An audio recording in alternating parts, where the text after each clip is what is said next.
Okay, good afternoon, everyone, and welcome to this briefing, Post Copenhagen, Where Do We Go From Now? Sponsored by the ANU Climate Change Institute. Well, you're no doubt aware from reading the newspapers and watching the electronic media at the end of December early this year that there was a lot of negative feeling about the outcome of Copenhagen. It was described variously as a disaster, a train wreck, and so on. I think it's important that we sit back now and look at it a little bit more carefully and critically and try to determine what actually did happen or did not happen in Copenhagen and where we go from here. I was very pleased that we had a delegation from the ANU of about 55 academics and students that went to COP15 in Copenhagen. In fact, I think we were unique in that we had more students than we had academics who went there. And for many, or most, it was actually a part of their academic work. We'll hear from several students in a few minutes.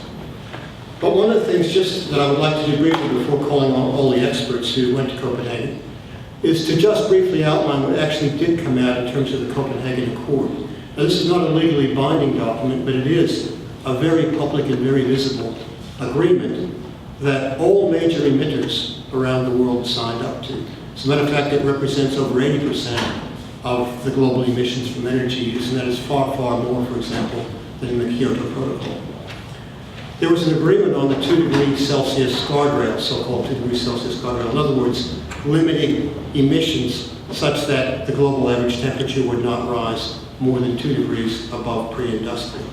Now, that implicitly was an agreement by all those signing up for very deep and very rapid cuts in emissions, because that is the only way we even have a 50-50 chance of meeting the 2 degrees C guardrail. There were a number of commitments made by Annex 1 countries, and the next speaker, Dr. Peter Wood's going to tell you in detail what those were. But also there were commitments made by non-Annex 1 countries. These are developing countries. They weren't in the form of targets and timetables, but nevertheless there were some significant mitigation actions that were brought forward. And the last 2 points I want to make are very important. There was an establishment of a mechanism to support the so-called REDD+, R-E-D-D. That means reducing emissions from deforestation and from degradation of forest ecosystems. The plus means other forest-related activities to sequester carbon. And importantly, financial resources were pledged from developed countries to help make REDD+ a reality. And finally, the adaptation safety net. This is a recognition of the severe equity issues that bedevil any negotiation on climate change. That is, the wealthy countries of the world, largely in the mid to high latitudes of the northern hemisphere, are by far the most responsible for the emissions, and thus the change we've seen thus far. But it's countries around the tropics and subtropics that are coping most of the impact so far. And these are the world's poorest countries. So we have a huge equity issue that goes right through the climate change debate. But there was, I think, a very pleasing outcome in the Copenhagen Accord in terms of pledges by the wealthy countries to support an adaptation safety net for those less able to adapt. And that amounted to about $30 billion for 2010 to 2012, a 3-year period, ramping up to about $100 billion US annually by 2020. So that was also a very significant outcome. So just in summary, I think far from being a train wreck, a lot of the groundwork for further agreements, further work in Mexico City later this year and so on, was in fact achieved at Copenhagen. What I'd like to do now, though, is turn it over to some of the experts, my colleagues here at the ANU, who were with us at Copenhagen and were intimately involved in following and tracking the negotiations day by day, hour by hour, blow by blow, media report by media report, and blow by blow.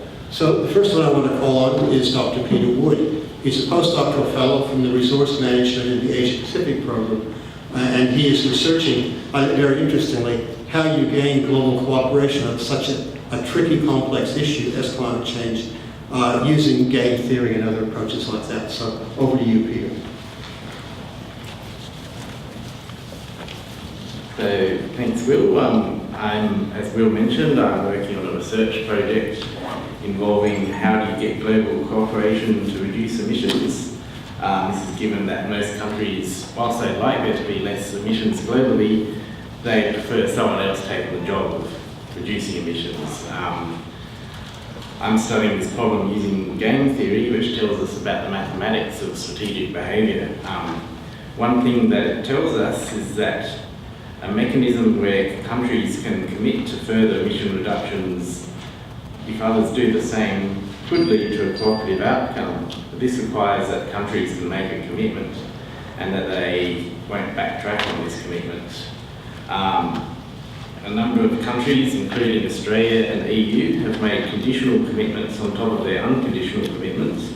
So Australia said it would reduce its emissions by 5% by 2020, but would go up to 25% if others meet certain conditions. This sort of approach could lead to more cooperation, but it depends on whether countries backtrack from these conditional commitments are met.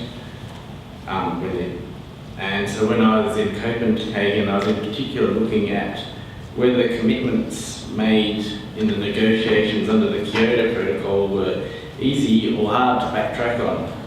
It wasn't long before I observed some backtracking. In the weeks leading up to Copenhagen, the Russian president committed to reduce emissions by up to 25% below 1990 levels.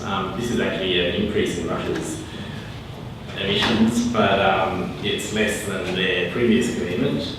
And at Copenhagen, a Russian negotiator reiterated this commitment, but next day a different Russian negotiator clarified that this emission reduction was not something they'd actually inscribe into the Kyoto Protocol, and they'd only do it as part of some, what they called, substantive and comprehensive agreement. So it is possible for countries to backtrack, but if different parties list their commitments next to each other in some sort of schedule, like what is in the Kyoto Protocol and also what now exists under the Copenhagen Accord, then it is more likely to be difficult to backtrack. So something like some sort of schedule is perhaps more of a commitment than the Russian president saying something in Stockholm.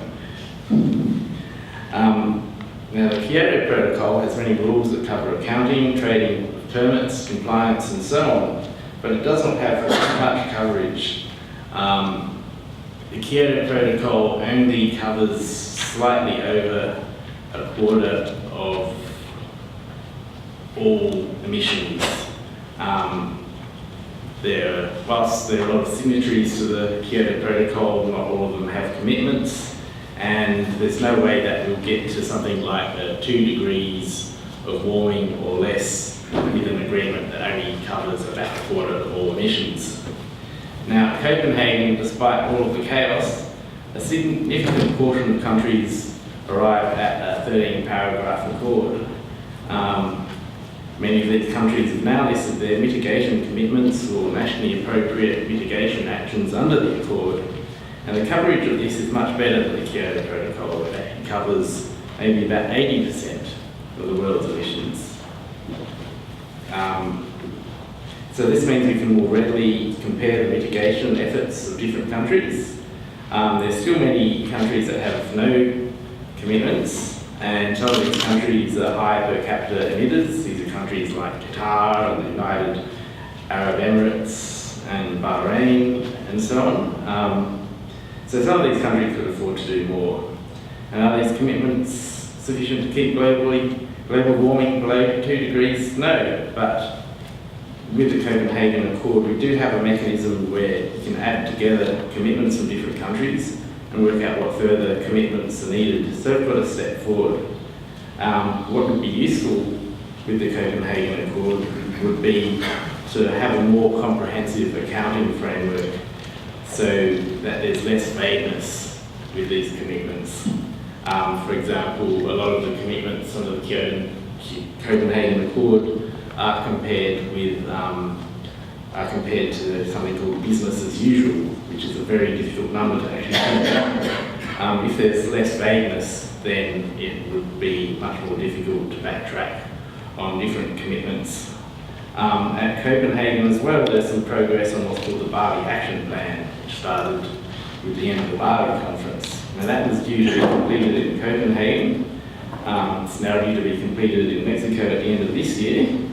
The Bali Action Plan includes negotiations both on a a second commitment period of the Kyoto Protocol and on a new framework for long-term cooperative action.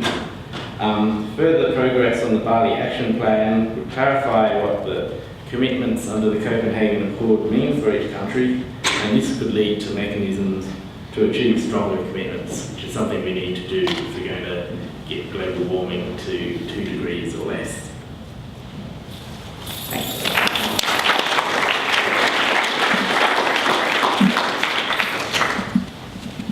Thank you very much, Peter, and apologies for the technical hitches we've had. Also, just to note, please hold your questions. We'll go through all the 5-minute presentations and have a lot of time for question and discussion. I'd like to now call on Jonathan Pickering, who's a PhD student in the Center for Applied Philosophy and Public Ethics.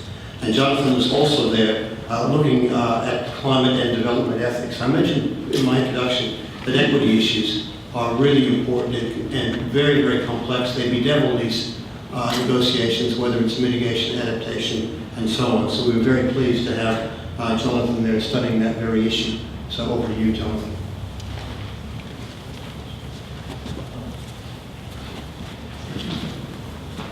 Thanks very much for the introduction, Will, and thanks very much everyone for coming along today. So my PhD is on fairness in climate finance, and was in Copenhagen as part of that research, and what I was going to present a little bit today is on some of what happened on financing in Copenhagen. So as Will highlighted, there are important equity dimensions of climate change generally, and in particular on the issue of financing. And along with mitigation, which Peter discussed, financing was one of the most controversial issues in Copenhagen. So poorer countries stood by their long-held position that the countries that have contributed the lion's share of global greenhouse gas emissions so far, that is developed countries, should make a substantial commitment of funding to help them respond to climate change. Wealthy countries, on the other hand, were wary about putting further strain on their budgets stretched by the global financial crisis, but were conscious that finance could provide the basis for an agreement and as well as an incentive for developing countries to take on emissions reduction actions of their own. Until Copenhagen, few countries had actually given concrete signals of how much finance they would be willing to commit. The EU was an exception. They made an announcement a few months before.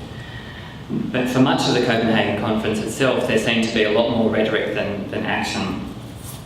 On the way to one of the negotiating sessions, I crossed paths with a group of activists who were holding a giant placard, and it was an overdue invoice claiming billions of dollars in payment of carbon debt owed to poor countries. But any expectations that there would be an equally giant cheque, like you get at one of those fundraising events coming up from wealthy countries, were dampened in the first week by the chief negotiator for the US, who completely rejected the idea of climate debt. But it was only in the final couple of days that some progress looked possible, and 3 things in particular happened. The first was that the US Secretary of State, Hillary Clinton, announced that the US was willing to play its part in a medium-term funding commitment. And several countries, including Australia, announced a package of immediate funding for RED+, which we'll discuss in his introduction. And in addition to that, the head of Africa's negotiating bloc signalled that that grouping may be willing to accept a mid-term funding package along the lines of what developed countries were proposing. So as almost 2 weeks of very difficult negotiations drew to a close, I stuck it out through the long all-nighter when the Copenhagen Accord was presented at the conference. And as you'd be aware, there were quite strong reactions from some negotiators, including the view that financing was being used to paper over the lack of concrete emissions cuts from developed countries. But whether or not that point was valid, I think it's important to recognise that the Accord was the first substantial global pledge on climate finance. We'll mention the numbers, so I'll just perhaps refer to them briefly again. So developed countries pledged up to US $10 billion a year for so-called fast start funding, so $30 billion between 2010 and 2012, and up to US $100 billion a year by 2020. So while these pledges are at the lower end of many estimates of what's needed, they still are not completely out of the ballpark. And to put some of these into very rough perspective, $10 billion US is less than what Australians spend each year on gambling, and $100 billion is comparable to current global levels of overseas aid, and is obviously a lot less than the trillions of dollars committed to bank bailouts during the global financial crisis. Although getting to these numbers was a significant step, there are some major questions that remain to be resolved, including how the money will be raised and how the pledges and whether the pledges made at Copenhagen will actually be met. A number of countries, including Australia, are yet to indicate how much specifically they're willing to commit to these overall targets. And there's also the question of how much of the finance will be truly additional to existing funding, or how much it may be diverted from aid budgets. But on some issues there does appear to be a way forward. Around 10 days ago, the UN Secretary-General announced the formation of a high-level advisory group on climate finance, which will be chaired by the leaders of Ethiopia and the UK. Its aim is to identify innovative ways of raising climate funds. And by the time of the next COP in Cancun, the group will hopefully address some of the controversial questions in this area, such as whether funds could be raised through levies on international shipping or airlines, or possibly through a tax on financial transactions. Then there's the question of how funds will be governed and delivered. So because the Copenhagen Conference didn't actually adopt the accord but only noted it, there's still a question about how the so-called Copenhagen Green Climate Fund, which is mentioned in the accord, is how that will be set up.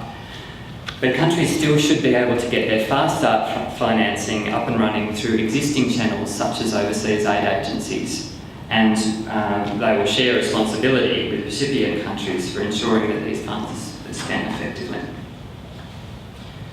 Finance, of course, is no substitute for strong commitments to reduce emissions, but there is just a chance that the finance committed in the accord will help with rebuilding some of the trust between developed and developing countries in the negotiations, and hopefully encourage both sides to make more solid commitments in a future agreement. Thanks very much.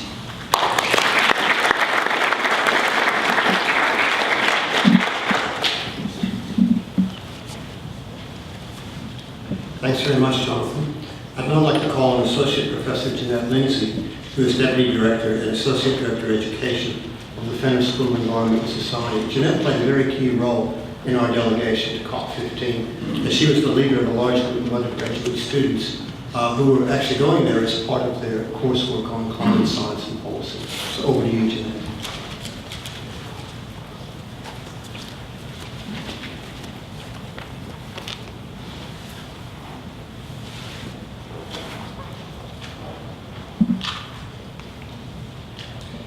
Good afternoon, everyone. As Will has said, I was in Copenhagen, in fact, for two reasons. My primary reason for attending COP15 was to lead a course which we ran through the ANU with postgraduate and undergraduate students, which was a field school, in which we were studying the interactions between science and policy in the climate change area. And we spent the 2 weeks of COP15 engaging with the processes there, having previously studied all of the theory and how things work here at the ANU in a semester-based course. So that was one of the dimensions of my activity there, and I'll talk briefly about that in a minute. My other interest is as a climate scientist. I'm a climatologist, and I've been working in the field of climate science for more than 25 years, and have seen the interest grow from trying to understand climate variability and large-scale drivers such as El Niño and the Southern Oscillation and so on, through to the current engagement with climate change specifically, and how climate variability and change interact with each other. I was interested in the science that was being presented at COP15 and in the ways that science has informed the climate policy development agenda. Now, we're all aware of some of the debate that is currently going on in the media and in public discourse around climate change science, and we can take some questions about that later on. But I just want to say a couple of things about some of what I saw at COP15 in regard to this. In following the science that was being presented at COP15, it doesn't feature directly in the negotiation sessions, but it does feature very strongly in this, what are called the side events, which, for those who haven't been to one of these things, is essentially a conference program that goes on in parallel to the negotiation sessions. There was a lot of science presented there, largely from the larger US and UK and European scientific agencies that are researching climate change. But there was also a parallel program that was happening in another forum in Copenhagen called the Klima Forum, where there was a range of alternative science also being presented, particularly around renewable energy, for instance. So I wanted to highlight a couple of things. Will refer to the Copenhagen Accord and the fact that there was general recognition that we should be looking at keeping temperature rises to below 2 degrees. That target is something which has emerged from the science. It was very much discussed at the Copenhagen Climate Change Conference in March of last year in the lead up to COP15. What that target does not recognise is that the impacts of a 2-degree temperature rise, which was very much a topic of conversation and discussion in the science presented at COP15, that 2-degree temperature rise impact is going to be barely manageable for many developed countries and largely unmanageable for most developing countries.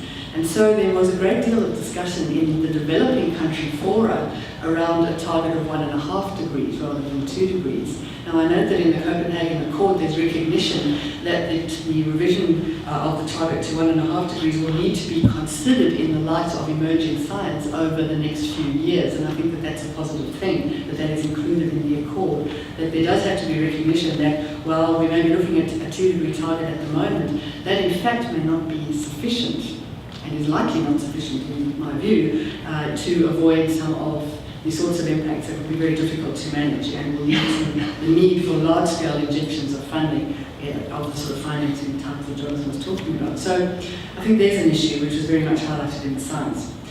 Another thing which I'm just going to cherry pick out of a presentation that came out of the UK Met Office was something that I thought was very interesting. There's been a lot of modelling done about the impacts of various mitigation scenarios, so a target of 2 degrees or a target of 3 degrees or 1.5 degrees and what outcomes that might have.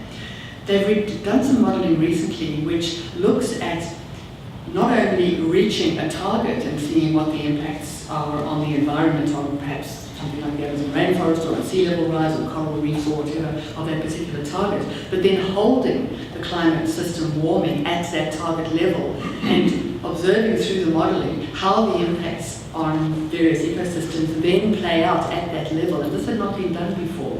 And what they found is that if warming was restricted to 2 degrees, at least in their modelling, we still lose the Amazon basin rainforest. Within the first few decades of restricting warming and holding it to 2 degrees, things seem to stabilise, but the ecosystem is not able to maintain itself at that level, and so eventually declines, so that by the end of the century most of the Amazon rainforest is gone. Now I emphasise that this is one model, it's the Hadley Center model that's being used, and the Amazon rainforest seems to be particularly sensitive to temperature change in their model. But it's indicative of the fact that there is a great deal more science that needs to be done in order to improve our understanding in this area. And 2 degrees, as I say, may not be enough. There was a lot of emphasis on reducing emissions from deforestation and forest degradation, which has already been referred to, and I think there were some really positive outcomes there, which were also interesting from a scientific point of view, particularly because one of the things that I think is very important is a recognition that we're talking about climate change and we're talking about adaptation and mitigation, but what we're really dealing with is an issue of global sustainability. And there are larger or other sustainability issues which are tending to be set aside in people's thinking while we focus on climate change. And I don't think we can afford to do that. We need to be looking at them as an integrated whole. One of the things that I noticed in Copenhagen was the different perspectives, which are very obvious and understandable from developed and developing countries. And there seemed to be some discussion going on at some point during COP15 towards the beginning of the second week that perhaps what might emerge from the very obvious difficulties of this consensus process involving representation from every country in the world, and we saw that highlighted in that COP15, What might emerge is perhaps a sort of G20 type process where the real players, the big players, would become the ones who would meet and would have the discussions and determine the outcomes. Now, while I think that the engagement of the big players and the commitments and statements made by countries representing up to 80% of emissions is absolutely essential, I also feel that it's extremely important that all countries retain a voice in whatever ongoing negotiations there should be. Everybody is involved, everybody is affected by the climate changes that are ahead of us. I just want to shift focus for the last thing that I want to say, and that is to reflect briefly on the experience of being at COP15 with 28 absolutely committed, passionate and enthusiastic, highly intelligent and very well educated at the ANU, young people who were there to study this process. Now, that for me has actually been the highlight of my career in higher education. It was an absolutely wonderful experience. Not only was I dealing on a daily basis and interacting with my students, but through them with the very large number, the thousands of young people who were present at COP15. They were not included in the official delegations, although there were some very powerful statements made by young people from around the world, particularly from developing countries in some of the plenary sessions, and I think you would have probably seen those in the media here. But to be party to and part of in some way that commitment, the depth of knowledge and understanding of the issues that are involved, and that passion to make a change and to make a difference gave me a great deal of hope for the future, I have to say. We're very much in the hands of the negotiators. The young people are not sitting around the negotiating table, but they have a clear and very passionate voice. They have a commitment because it's their future that we're talking about, as well as the future of the rest of us. And I noticed that Phoebe, who's going to be speaking in a little while, is wearing the t-shirt, which I think was my favourite one from Copenhagen. How old will you be in 2050? So we need to think about that, I think, and think about the relative positioning of the people who are involved at the negotiating table and in the various other dimensions of setting policy, doing the science and moving the agenda forward. So I'll leave it at that and pass over to, by will, to somebody who's going to talk about that student experience.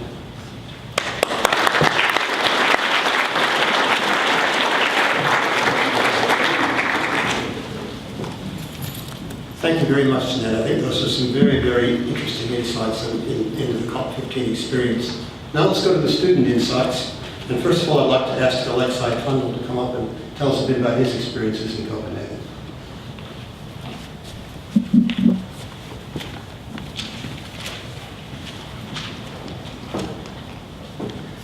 Well, I guess I have to show my high grade of education here, so forgive me if I'm brief. I'm in my own research at the COP itself, I was focusing on the role of civil society in the process. So I'd like to share with you a few of my thoughts on that particular aspect of the process within the COP itself. Now, as has been sort of touched on briefly, the non-government organisations play a massive role within the COP negotiation setting itself, but not within the negotiations themselves. So what I would sort of like to look into is exactly how I viewed and now feel that the position of non-government organisations and civil society can play out in a process where, for example, in that particular venue, a capacity of 15,000 was filled with over 35,000 non-government organisation representatives.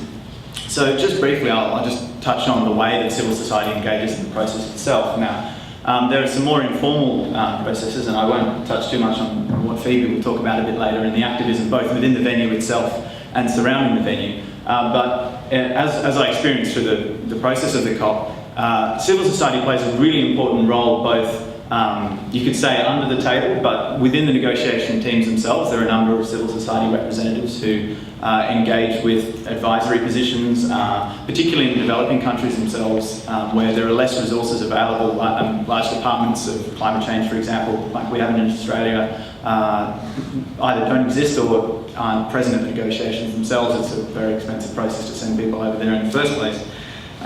So that's one avenue as in an advisory role, but there are also the perspectives of the NGOs themselves, and they are particularly significant because as non-government organisation members, these persons are trying to promote their own agendas within the process. And again, Phoebe spent a lot of time acting with the Wilderness Society, so I won't go into too much depth, but the Red Plus agenda in particular was being promoted very heavily by a lot of the non-government organisations from an environmental agenda, and I have a feeling that a lot of the reasons behind this being such a successful component of the COP process itself in Copenhagen was due to this NGO activism.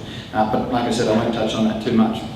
Now, obviously there were a lot of frustrations with the process, and I think that NGOs and their position within that process are in many ways a key component of that, and it would be foolish to deny that. And I think it's very important that we as participants are very critical of our own conduct within these proceedings, because obviously it is a formal government setting and you're working between very large government organisations in a political framework where policies are being formed.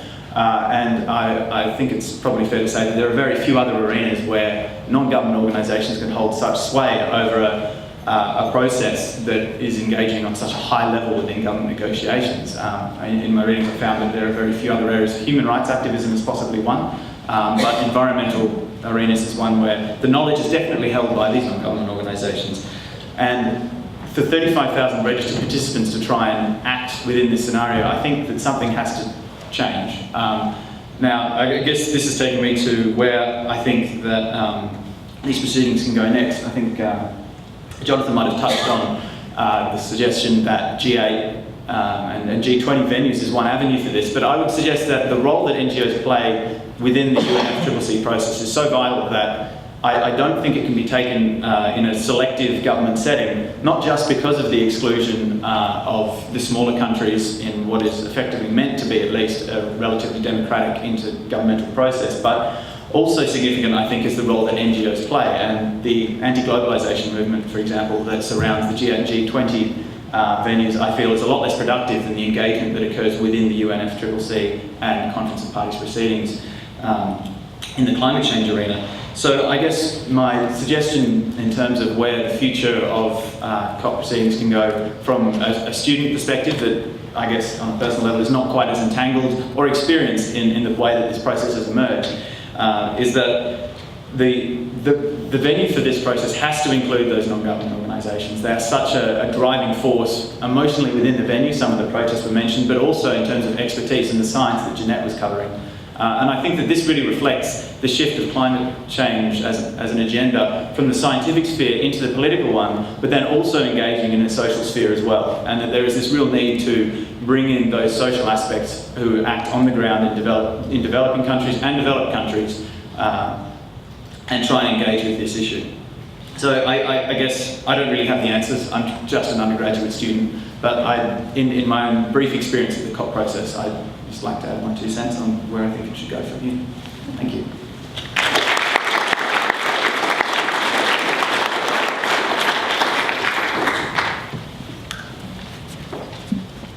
Thanks very much, Alexei. And now we'll turn it over to Phoebe Howe to tell us a bit about her experiences at the COP15.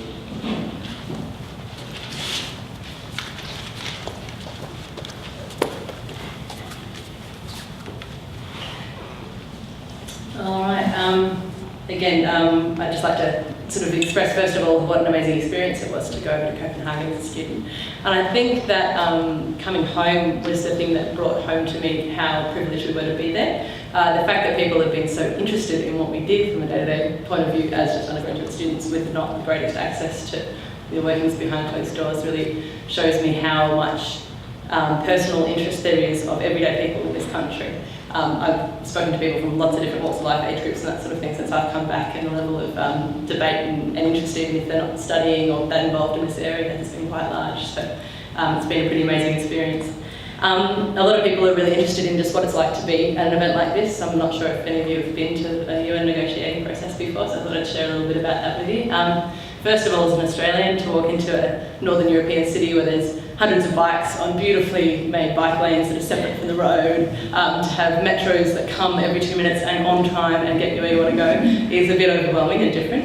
And that's sort of reflected, I think, a little bit in the way that Australia handles its climate change policy. I mean, we're a card-driven state, and we feel a little bit cheapish sometimes in the way that we're represented in an arena like Copenhagen, so that's quite interesting. Then going into a hotel that we were staying in, which was small, cramped, 4-door room and cheap because we're students, we need that kind of accommodation. It was also close to the venue that Copenhagen was taking place in. We were sharing that hotel with parties and delegations from poor African states and other small island nations, with Indigenous people as well. So a lot of the parties that don't have the money were sharing with us. So we go down to breakfast in the morning and have a very colourful array of traditional dress and all that sort of thing around us. So that's quite interesting as well. Walking into the venue, which, as Alexei was saying, is huge, crammed with thousands of people, and almost had a bit of a carnival atmosphere if there wasn't this tension of the final outcome hanging over us the whole time. It reflected the same sort of inequities, I guess.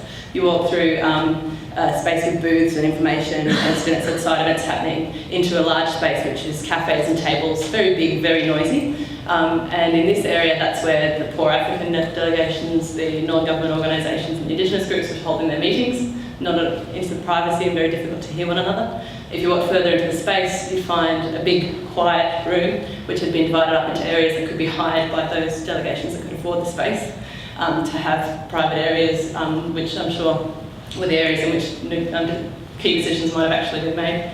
So the US had 2 big offices, Australia had an office, that sort of thing.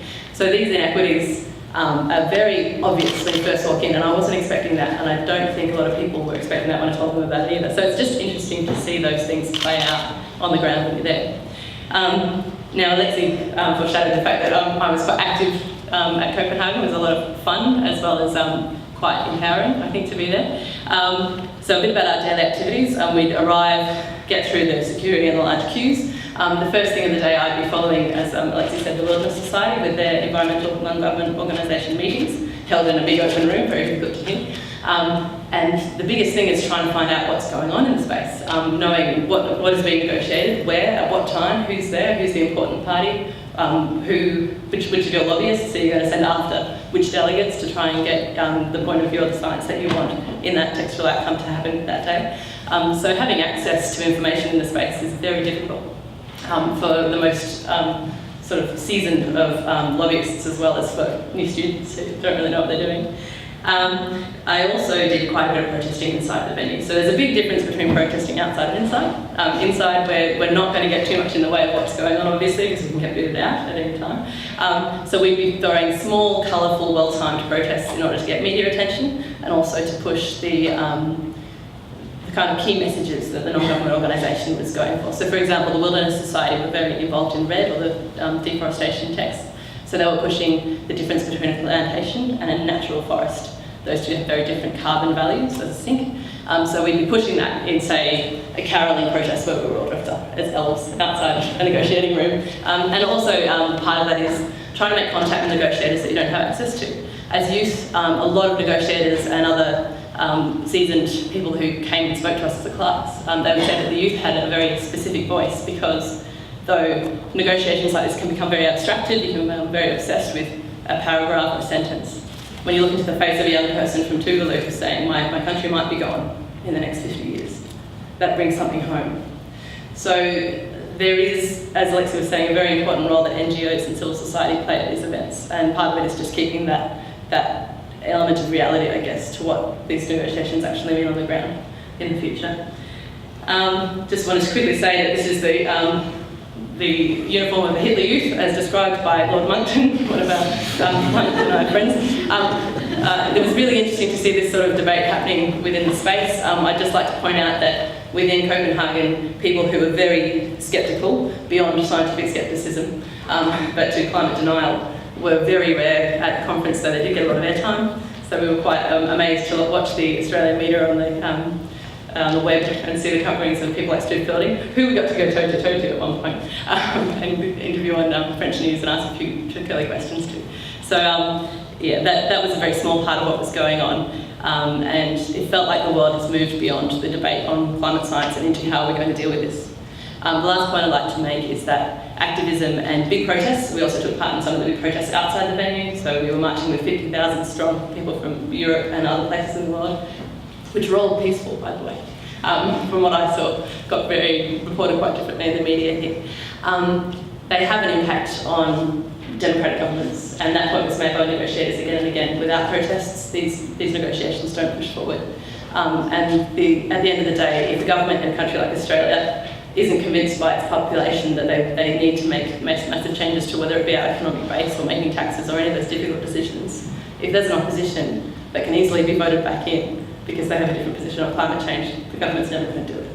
And that's where protesting and loud public spreading of opinion and debate of these ideas amongst us as a civil society are really important. And it was an honour and a pleasure to take part of that in Copenhagen. So thank you very much.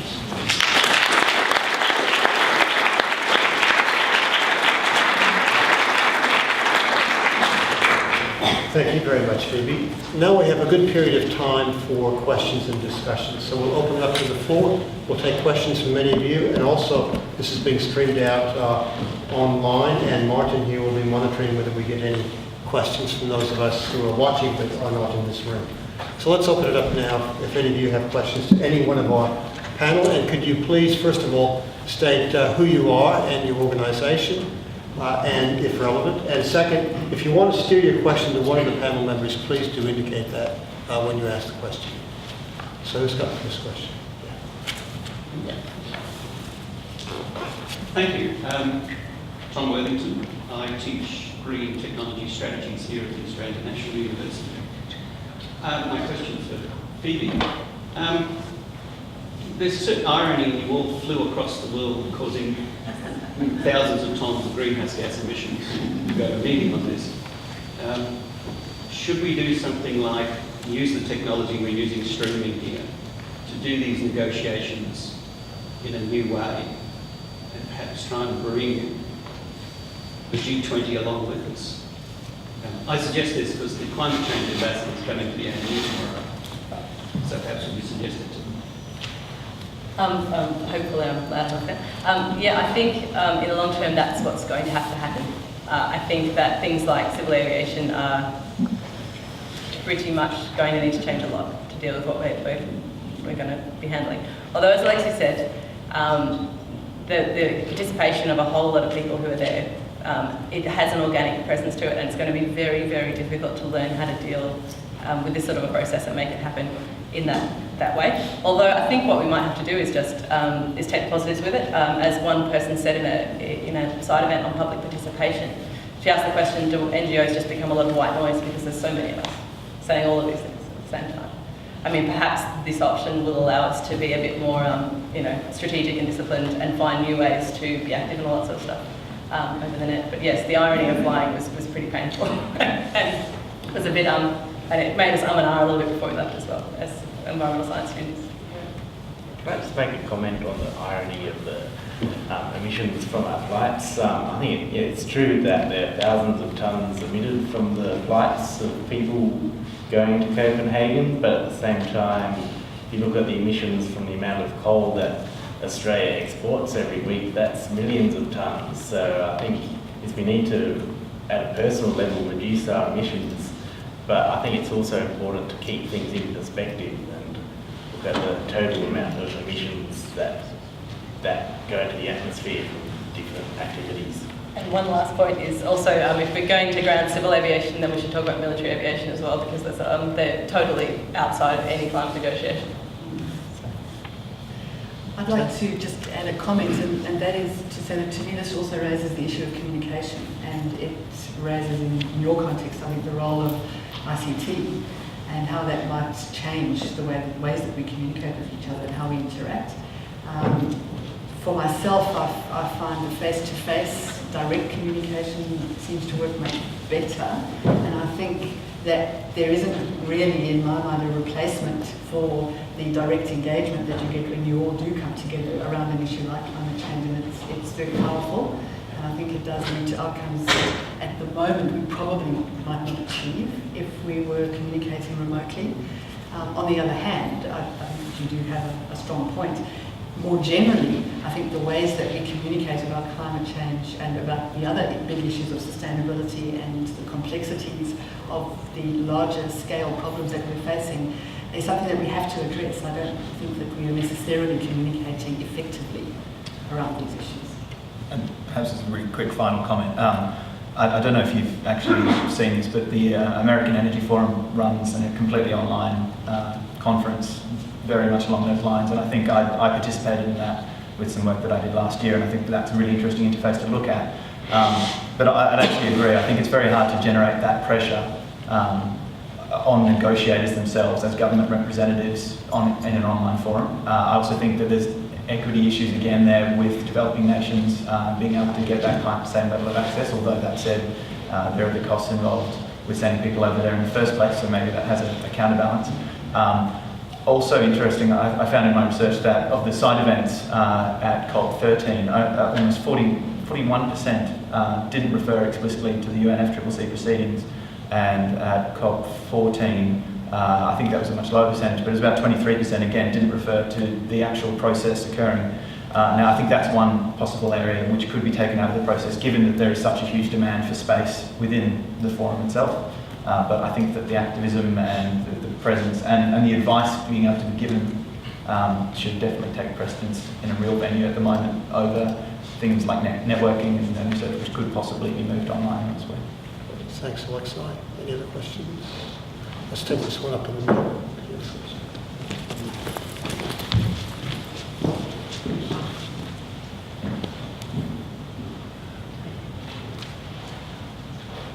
This is a question for the panel. One of the So things what's your name? Sorry, my name's Chris Golding. I'm a bureaucrat. One of the things that was interesting about Copenhagen was the momentum leading into it. So it really gathered steam in the months and weeks leading into the meeting, and it really heightened an expectation amongst the community that something was going to happen. And I know a lot of what you guys have said about how concrete things did come out of Copenhagen, and yet I put to you all that there's a perception in the community that it was a failure. I also put to you that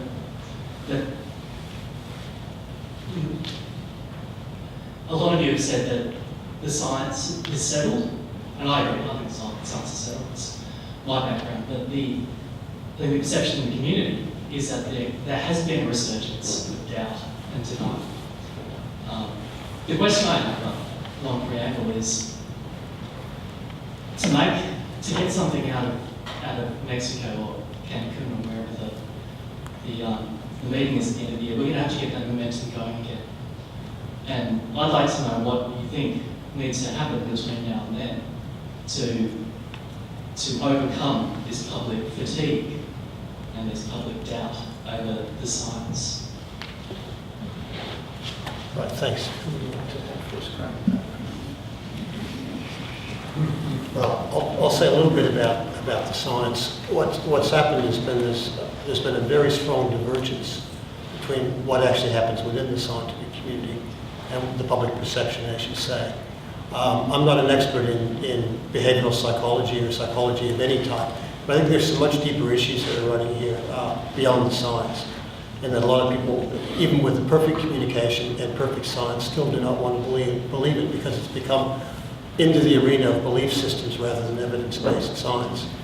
I could give you a half-hour lecture repeating every point quite comprehensively that the denialists or skeptics make. That's very easy to do. As a matter of fact, when I look at their papers and mark them as I would a student at ANU, our students generally pass and they would utterly fail. And as Kurt Lambeck, the president of the Academy, said about Ian Plimer's book, well, if that was an honors thesis, I'd tell him to go back and get it right next time. So I think there's no doubt in the scientific community, there's absolutely no doubt whatsoever. But there is, as you quite rightly say, a perception out there. And the problem I see is this isn't an issue of getting the science right or communicating it better. I think it's much deeper than that. And it goes to a lot of characteristics of people and societies. I will make a very important point. This is mainly an Anglo phenomenon. And it mainly happens in two countries, the USA and Australia. A little bit in Canada, but not at all in continental Europe, where the scientists who do challenge the climate science do so within the scientific process and within the scientific community through the peer-reviewed literature. So this false debate in the media is basically an Anglo phenomenon. Any other comments?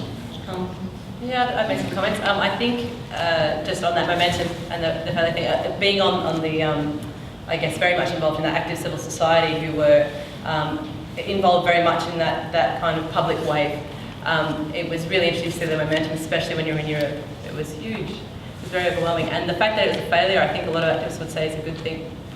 And I think that's because it what got driven home to me is that it's domestic politics that drives this international work, and that without getting things right in our own domestic politics, we're not equipping our politicians to go in there to be able to make the decision that we need to get out of it. So I think, in terms of seeing it as a failure, I hope that rather than fatigue, that gets people worried and gets people asking questions and gets people more involved. And I think maybe the debate with deniers and all that sort of thing in Australia might help, even carry this on more. Maybe that's a little bit cynical of me, but I hope that's what's going to happen. I think this is where environmental NGOs come to the fore, is that they're so involved in public campaigning, and it's been a huge part of Australia's history in terms of the environmental debate, to have effective non-government organisations. So I turn to them and I turn to everybody to get involved if you're worried about it. There are things we can do. I think this debate can start to be framed differently for people to get more interested in it, in terms of things like quality of life, things like, other things that come into the climate change debate. And I think, NGOs might be a part of pushing that in different and exciting ways in the public arena. But there's a responsibility, because it's our public's future at stake. And, I hate to use all of the catchphrases, but it's the youth's future at stake as well. So I hope politicians get a bit more on board in getting a bit more vocal in the public in this debate as well. I think you could get a bit more real leadership happening. Thanks. Anyone else? One thing that you mentioned so far, Chris, that hasn't been touched on is the fatigue. And I think that that's a really important aspect of it.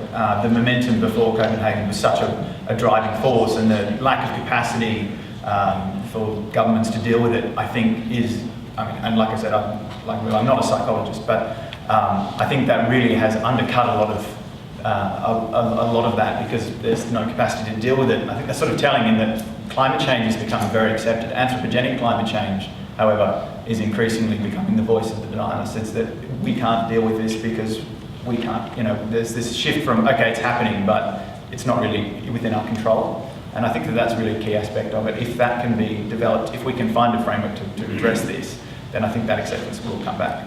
But it's sort of chicken before the egg at the moment. Sure. I suppose just another point, say, about people's responses to Copenhagen. Some of it was about the substance of the outcomes, so that their mitigation commitments weren't as strong as people were wanting, and partly there was just a lag between the actual Copenhagen conference and then a month or so later countries putting in their targets and so on, but obviously still falling short of what's needed for it to degree, more or less. But I suppose there were also concerns about the process as well. And, perhaps, I suppose, part of people's perceptions of failure was that the Copenhagen Accord wasn't formally adopted, and that there were obviously very fraught processes over the 2 weeks, and for a long time nothing seemed to happen until the last 2 days when heads of state came. So that probably, I think it is the case that trying to get agreement on such a complex issue with such a large number of countries is inevitably going to be a very difficult process, but there are some lessons to be learned about process. And some people are saying, well, the COP process could be made a lot more efficient. Other people would say, well, maybe a democratic process shouldn't be judged just by efficiency. But say things like the question of consensus. I think the president of next year's COP has already indicated that he would reopen this question of whether COP decisions should be made by consensus, or whether a voting process should be involved to reduce the risk that, say, a small number of countries could block consensus, as happened in Copenhagen. So that will be interesting to see how that plays out, and maybe that can help to rebuild some of the confidence, at least in the UN process. Okay, Max, up the top. Maxine Cooper, Commissioner for Sustainability and the Environment.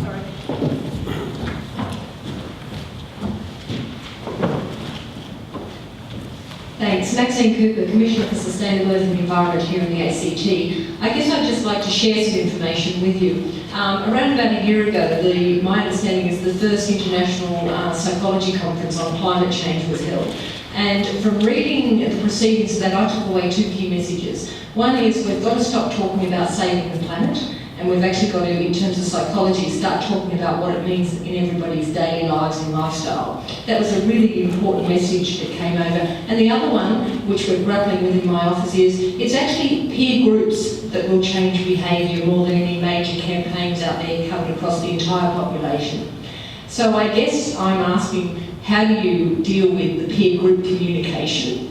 And just to also share, here in the ACT, modest as we are, we've just today actually launched a program in schools, taking to schools the What Can I Do campaign around empowering the school kids with more information about what's going on in their environment. For instance, our ecological footprint's at 8.5, really the world's got 1.8. I mean, probably everyone in this audience knows all that. So we're trying to do that. And the other thing which I've been grappling with in terms of trying to keep the momentum up is I've been approached by the 1 Million Women's campaign to run a campaign here in the ACT to try and get 1 million women across Australia just taking the lead on reducing our greenhouse emissions. And they're actually looking to have their national launch here on World Environment Day, but prior to that there will be a Canberra one. So sharing information, but also too, just going back, how the heck do we get that peer group to peer group? It's intensive. You've got to go and talk to people. We've got a Young People's Ambassador program that we're calling for young people between the ages of 12 and 25 to join us. But they're not just that age group, but I do think that age group is absolutely critical, because your t-shirt says it all. I'll be decomposing when you're not. Well, that was very cleverly put, Maxine. I think I'll be in the same situation as you in 20 years. Would anyone on the panel like to comment on that? Because I think that's sort of getting to the heart of why we're having some of the problems that Chris referred to. Just on the point of the peer group thing, I think that's a really good point to make. And one of the interesting things that I got out of researching and talking to a member of an environmental non-government organisation was the Margaret Mead quote, that it's the small groups of influential people that really make a difference in the world. And you did see that play out in Copenhagen as well. So it's about empowering, I guess, the right people at the right time to be in the right place. In terms of peer groups, it was interesting seeing these thousands of youth, as Janette said, that were present at Copenhagen. And in terms of the electronic point of view, that link was amazing. The networks of emails, the organisation of protests within an hour. I mean, there's so much happening within these networks. And, there's a debate there about how effective it is if you sign up to a group on Facebook, obviously. But these things do, I think, over time, build into expectations and subtle peer group pressure and that sort of thing. And I know I'm talking the ear of all of my friends about climate change recently, some of them here. And I think that does, over time, make a difference. So I think that we need to have a degree of patience with social movements and the way that they change. But I think all of those projects and programs have an effect on individuals, and that leads somewhere. Any other comments from the panel? Yeah, could I suggest, it's funny for you to say that, because within my peer groups I find that talking about climate change is harder than politics or religion or whatever the third one that you're not allowed to talk about is at a sort of dinner party. But I still talk about it, and it might, some of the friends, some of my closer friends get pretty sick of it, but I think that's really important to me. And the one thing that Copenhagen did for me was give me a lot of drive and faith that I was saying the right thing, I was doing the right thing by annoying people over beers or however you want to put it, because I agree. I think it's completely vital. And it's moved into areas of belief. And if there's one thing that you can really gain belief from, it's from your friends and the people that you experience at a very close level. So yeah, I completely agree. I push it whether people hate it before me or not. Down the front here. Yeah.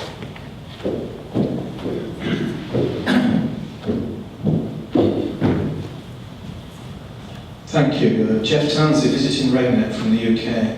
I think I'll pick up a point that Janette made and link it to the last point about, you talked about this is about global sustainability. And I think we have a real problem talking about climate change in the way we are, because it's disempowering. I work a lot on food, and actually anything to do with food is to do with climate change. And everybody eats everywhere, and how we're going to feed people in the future is intimately tied up with how we deal with climate change. The same is true with how we communicate and so on. And you picked up from I thought Phoebe's description of how these international negotiations was great. I've been involved in a lot of trade negotiations, similar kind of things you find. But I think that is a way perhaps to start empowering people and to break it down into the different areas that affect people's lives and to work through some of those and take it back to what needs to be done. Food, and I think the other issue I might ask you about Copenhagen is the complete real absence of understanding of food and the farming system and food systems in it, except as either a problem for climate change or some aspect of carbon trading, which I think is a complete misunderstanding of the importance of the food system in it. Thanks very much for that comment. I'll just respond quickly. Janette made reference to sort of an alternative group of side events called Clean the Forum, which were held down in the city. And they had some very big sessions on precisely those issues, food production, food security, and so on. And not only from the point of view of emissions, in fact, probably not from the point of view of emissions, but rather from the point of view of feeding 9 billion people by the mid-century in a way that respects other aspects of the natural environment. So there was that sort of activity. There's just an enormous wealth of side events on almost any topic. But you're right in that it doesn't really get into the mainstream climate negotiations or climate discussions. I think there is a transformation going on in the so-called IPCC Working Group 2 community, and that is going from a climate-oriented perspective. That is, you start with a climate model and you drive an impact, whether it be food, water, biodiversity, infrastructure, whatever, and it's very climate-centric. That's changing very rapidly toward a much more holistic perspective of climate being one of many stresses in a very complex system, that is a food production system or a transport system or whatever. So I think some of the very good points that you're making are being taken on board, and I think when you see the fifth assessment report come out, you'll see even greater change in particularly the Working Group 2 report along the lines that you suggest. I'd like to add something into this, and that is that I think we know that climate change is happening. It's right there. We know we have to adapt because the degree of change that we've already experienced and that we're going to experience into the future is significant, and we're going to have to deal with it. We also have to mitigate. It seems to me that really adaptation and mitigation to climate change needs to be incorporated into really every aspect of our societies and the ways that we operate and our decision-making processes and the policies that we make to regulate and govern our activities in every component. So it's very obvious in something like coastal planning, for example, and I use that example because of the recent cases in Australia where we've seen examples from Byron Bay, for instance. So I think basically mainstream, if you like, climate change, so that it becomes not about climate change, but it becomes about the fact that we are committed to adapting, we have to mitigate, and those perspectives need to be in everything else that we do, in every aspect of our lives and the ways that we structure our societies. And if we can achieve that, and I agree with Phoebe, it takes time. Any kind of social change, I think, is a process that is not going to happen quickly and overnight. And it's going to take a lot of talking and interaction and the sort of peer group interactions that Maxine was mentioning as well, I think is important there. So it seems to me if we can get there, then we've got something that will really move us forward. But on a hopeful note with that, I saw a fair bit of I think, cross-institutional discussion, and I think those links are happening behind the scenes a little bit more than you would see in the actual text outcomes. So I went to a Food and Agriculture Organisation event on food security, and there's an absolute understanding that climate change and food security are intimately linked, and you're not going to be able to deal with one without the other, and population is a huge part of that. And so those are acknowledged and discussed, if not coming out in policy just yet. And the other thing I would say is that a colleague of mine was following quite closely Chinese and US bilateral sort of, well, not so much talks, just different presentations by both of those groups. And one theme that he saw coming out of that was that no agreement seems to be being talked about. That if an agreement is not inclusive or is going to threaten food security, it's never going to be agreed to. So these things are also being, acknowledged and spoken about by the parties that are making big decisions. I have a question right down in front of you.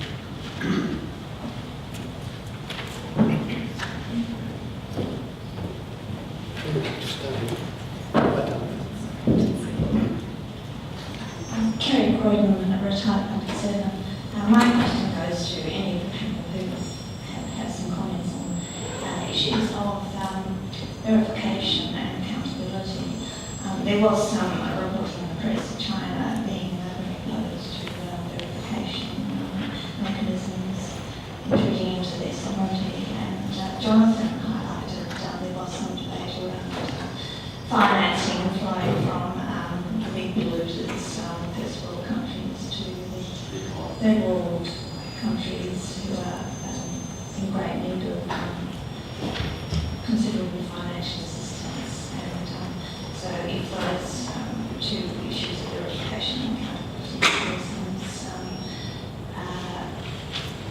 were sort of debated around many of the participants, and I'm very grateful for your insights about it. Either Peter or Jonathan. Make a few comments on verification. So there's this acronym that sometimes hear in these negotiations, MRV, which is for measurements, reporting and verification of different countries' emissions and so on. Generally there's fairly good agreement on measurement and reporting.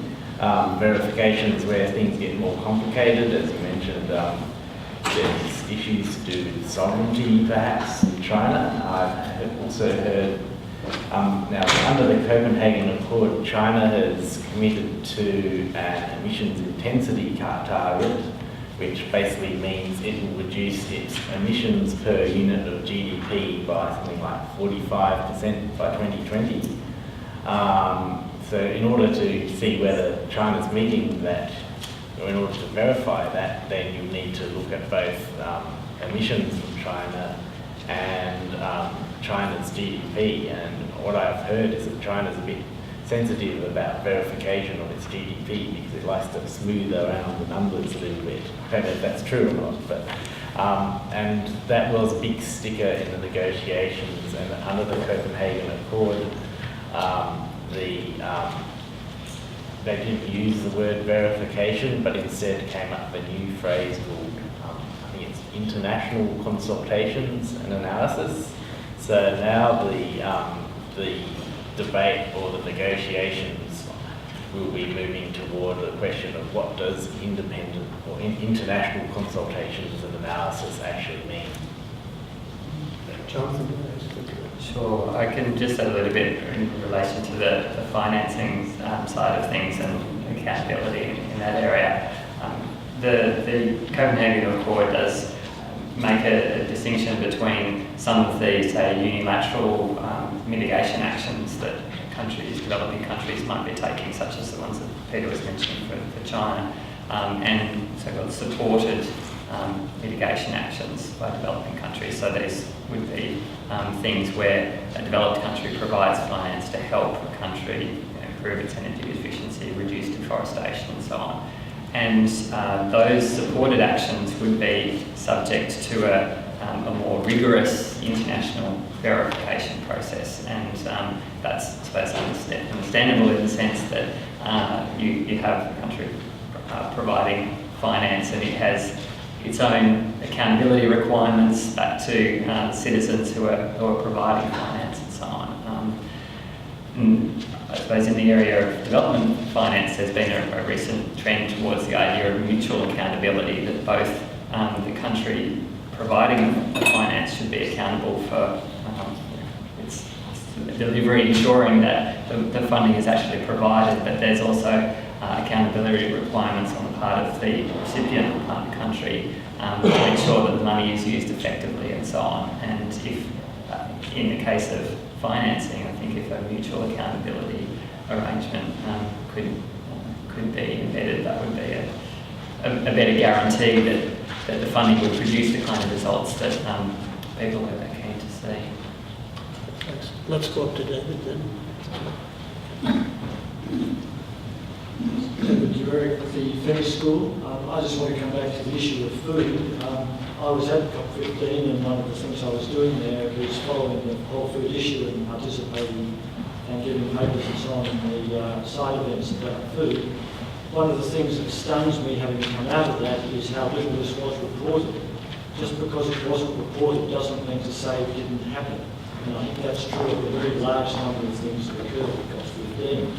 What the Australian press or the British press or particularly the North American press chose to pick up is a very, very limited set of what actually occurred at COP15. And so I urge people, as a first thing, to go beyond what the press was reporting about this.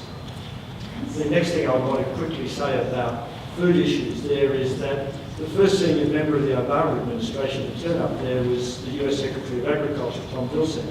He said a range of very public, very strong things about food. He said, the US will never sign up to any climate change agreement that does not include food security. And he said the US would prefer to enter into bilateral agreements than enter into some larger cause that doesn't include food security. We made this very clear. And so from halfway through week one, we knew where we stood from the US position on just that point. The fact that a whole lot of the world's press chose not to report this, I find is quite extraordinary. But that's back to that issue about what's happening in the politics. The next thing is that a very large amount of time was spent on the floor of the convention trying to negotiate the relationship between the lead scheme and then the old Kyoto protocols under land use change and forestry to include agriculture. And I came away from the meeting with the feeling that we've made globally very large steps to including all land use into these treaties, which wasn't there before. In fact, I regard in that sense COP15 as a major success, that we've got very widespread agreement globally about land use change and land use generally having to be part of these negotiations. Thanks very much for that comment. I'm running out of time, but I want to take two more questions. The lady here in green and then Colin, I think. Surely, if you don't, as you say, I'm a social researcher. I have a question about process. I was interested in Jonathan Pickering's comments on the conditional and unconditional commitments that countries have made. Because I think that making of conditional commitments could also, of course, lead to a stalemate. And people probably sort of intrinsically aware of this. We tend to look to people like our politicians for leadership. And how you might encourage leadership in this international context of trying to reach an agreement on global climate change. But we also, I think we, I guess what goes hand in hand with leadership, you could then call followership. And nobody really wants to be seen as a follower. Everybody likes to be seen as a leader, and all those politicians like to think of themselves as leaders. But what we should really be looking for, I suspect, is what I would prefer to call equalship, which is going for a consensus approach. I just wonder if the panel has comments on that. So yeah, a few comments on the nature of conditional and unconditional commitments. There are countries who have just made, like the US for example, has said, oh, it will reduce its emissions by 17% compared to 2005, and that's a fairly unconditional commitment as far as I recall. And then there are countries like Australia and the EU which have an unconditional commitment and also have a conditional commitment that goes further. And then some countries like Japan and New Zealand, as part of their commitments in the Copenhagen Accord, have conditions on them, so they're conditional commitments without any unconditional commitments as well. So they could potentially not do anything to reduce their emissions, even though the Japanese Prime Minister said something about reducing emissions by 25%. And definitely, like, if I was to have, say, Australia just said it would do 25% unconditionally, that would be a preferable outcome to Australia having a 25% commitment with certain conditions being met. But the issue is that when someone makes an unconditional commitment, there's no guarantee that others will follow.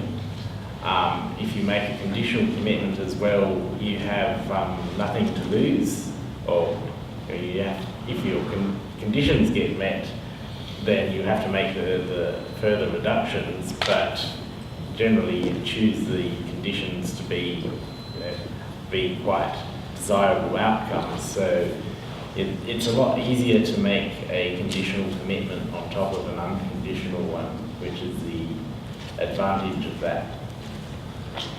Any other comments on that? I'd like to just comment on the points you were making about leadership and followership and equalship. It seems to me that we do need leadership in this area. And as you say, we look to the political leaders to provide that leadership. And I think we saw, to some extent, to a large extent, at Copenhagen and COP15 exactly how important that leadership was. The negotiations had been going on for a year leading up to COP15. The text had been developed and negotiated to a point which was less than ideal by the time COP15 started. Those negotiations then continued. But everybody involved, both the NGOs, the civil society, the scientists, and all of the negotiators, were looking to the political leaders who were there in the second week for those last few days for the leadership that they would provide and offer, and the sorts of statements that they would be willing to make in the plenary session. And it was quite clear from all of the discussion that was happening in the venue and around Copenhagen at the time that what the political leaders chose to say and the positions that they took could completely change the outcome of that process. And that was very clear. So I think that political leadership is extremely important. And I think we are bedeviled by the situation where this is all being seen as all about competitive advantage. It's national interest and competitive advantage. And while we remain with that as our sort of fundamental framework within which we're working, we're not going to be able to achieve equalship. And yet that's what we need. Let's go to Colin for the last question. At last, Meta Stearns, retired ANU chemistry. Next to last question. Oh, I think I can manage. I'm close enough. Right. One question: how much discussion has there been worldwide and here about what to me seems to be the driving force behind the human-made emissions, the food problems, and deforestation, and so on? Which is the rampant worldwide increase in population. Does that get a mention? It seems to be a taboo sort of subject.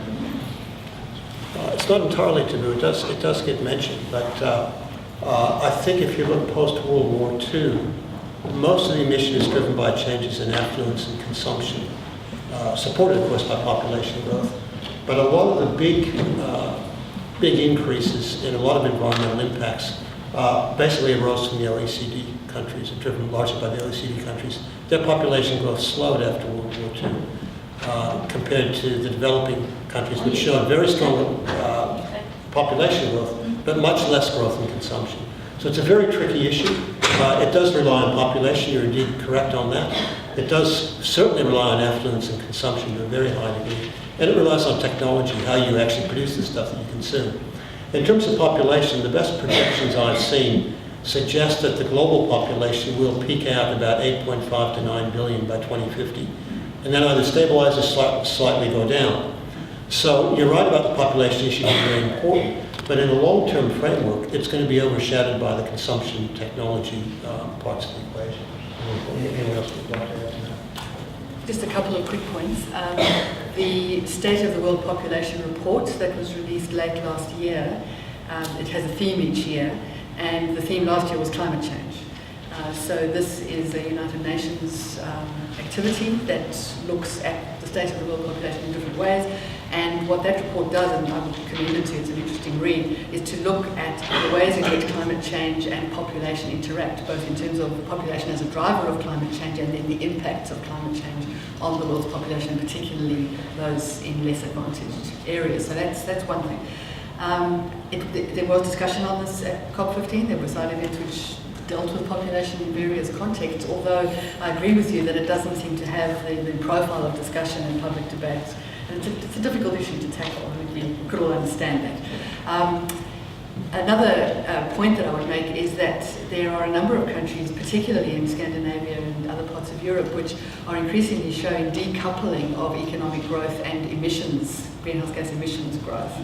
And are showing that it's possible to continue to grow economically and to support the population while not concomitantly increasing emissions. And I think that there is hope and a lot of lessons to be learned from that.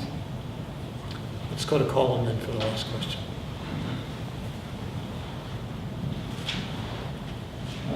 Thank you. My name is Colin Butler. I'm from the National Centre for Epidemiology. My question is for Peter Wood. You spoke of the risk of cooperation if countries backslide, but it seems to me that there's a long history of backsliding by rich countries in the past. You know, climate, food development, about Rio, Cairo, Lester Pearson, and soon I think the Millennium Development Goals will join that list. So this history is a big barrier. How do you think it might be overcome, And do you think an apology would be a good start?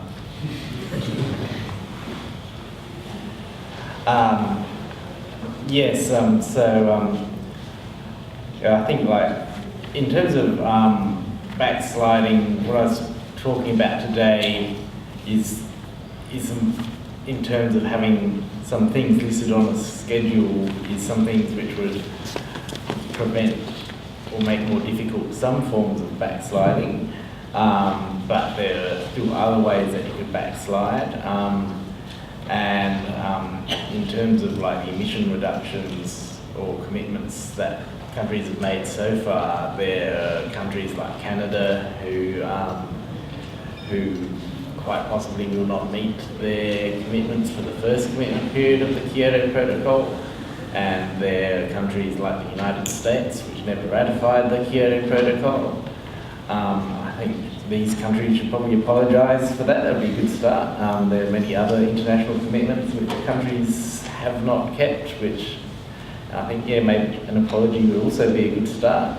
I think in terms of avoiding backtracking and also the related issue of compliance, I think public attention and keeping this issue out there is definitely important. I don't think you're going to get any progress unless you do that. So there are a lot of necessary things you need to do to avoid backtracking, but most of them are not sufficient. And there's one final comment on that. With compliance is if you could have an international agreement and no one meets their commitments, and then it doesn't really amount to much. So there is an argument for having some sort of compliance mechanism in that, and maybe.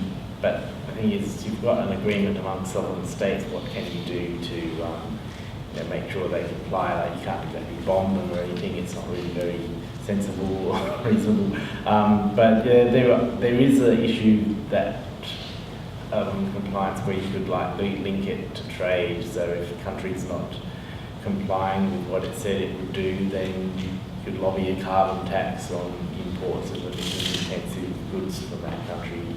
That's something worth thinking about.